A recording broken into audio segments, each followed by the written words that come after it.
السلام علیکم ورحمۃ اللہ وبرکاتہ نحمده ونصلی علی رسولہ الکریم اما بعد۔ آج کا سبق سن لیجئے، سبق نمبر 31 مدینہ منورہ کے فضائل کے بارے میں۔ اسطوانہ حنانہ کا تذکرہ میں نے کر دیا تھا۔ دوسرا ستون ہے مسجد نبوی میں، اس کو اسطوانہ عائشہ کہتے ہیں، جس کو اسطوانۃ المہاجرین بھی کہتے ہیں، اس لیے کہ مہاجرین کے اکثر نشست اسی جگہ رہتی تھی۔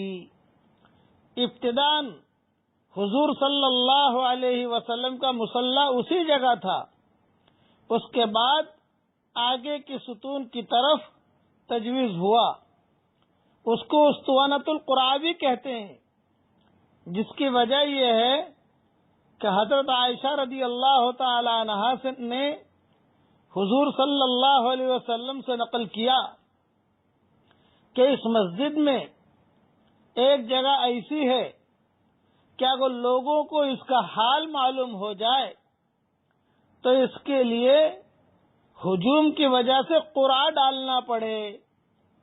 لوگوں نے حضرت عائشہ رضی اللہ تعالی عنہا سے پوچھا کہ وہ کون سی جگہ ہے، تو حضرت عائشہ رضی اللہ تعالی عنہا نے اس وقت بتانے سے انکار فرمایا۔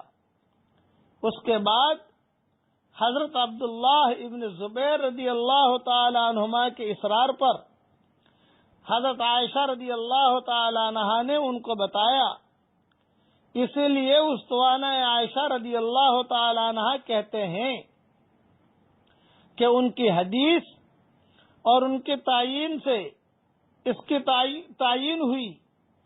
حضرت ابو بکر اور حضرت عمر رضی اللہ تعالی عنہما اکثر اس کے قریب نماز پڑھا کرتے تھے۔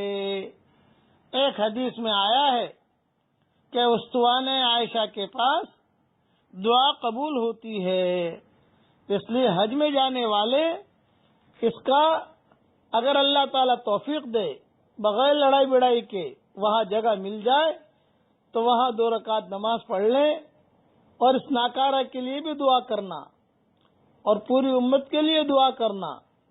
ہاں، امت کے لیے معافی کی 1 مرتبہ دعا مانگ لینا۔ میرے ساتھ پڑھیے 1 مرتبہ، چاہے حاجی ہو تو وہ حاجی بھی پڑھیں، اور حاجی نہ ہو جو غیر حاجی ہوں اپنے اپنے ملکوں میں ہو وہ بھی پڑھیں۔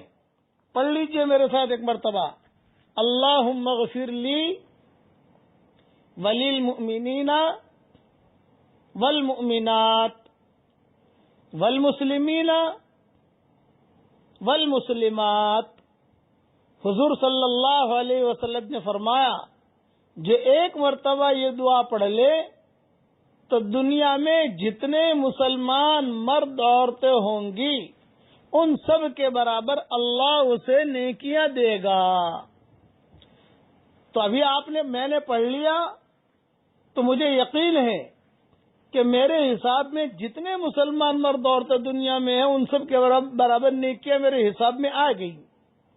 آپ پڑھو گے تو اللہ تعالیٰ آپ کے حساب میں بھی دے دے گا۔ اس لیے اب جو حرمین شریفین میں ہیں وہ پڑھیں گے تو ان کو حرمین شریفین کے بھاؤ کے ساتھ حساب کتاب ملے گا۔ کتنی بڑی چیز ہے، اللہ تعالیٰ ہمیں قدر کرنے کی توفیق عطا فرمائے۔ اور ایک نصیحت یاد رکھنا، ولی بننے کے لیے لمبی لمبی نفلیں، عبادتیں، تسبیحات کی ضرورت نہیں، گناہوں کو چھوڑنے کی ضرورت ہے۔ پھر سے سنیے، ولی بننے کے لیے لمبی لمبی نفلیں، عبادتیں، تسبیحات کی ضرورت نہیں، گناہوں کو چھوڑنے کی ضرورت ہے۔ آج کل لوگ لمبی لمبی نفلیں، لمبی لمبی تسبیحات اور لمبے لمبے کام کرتے ہیں لیکن گناہ نہیں چھوڑتے، تو کیا فائدہ ہوا بھائی؟ ولی اگر بننا ہے گناہوں کو چھوڑو۔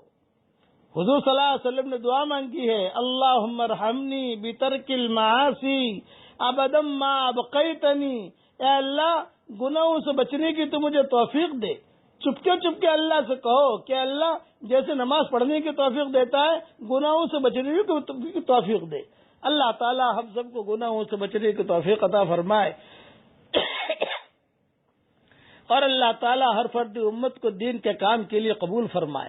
آمین آمین. والسلام علیکم ورحمۃ اللہ وبرکاتہ.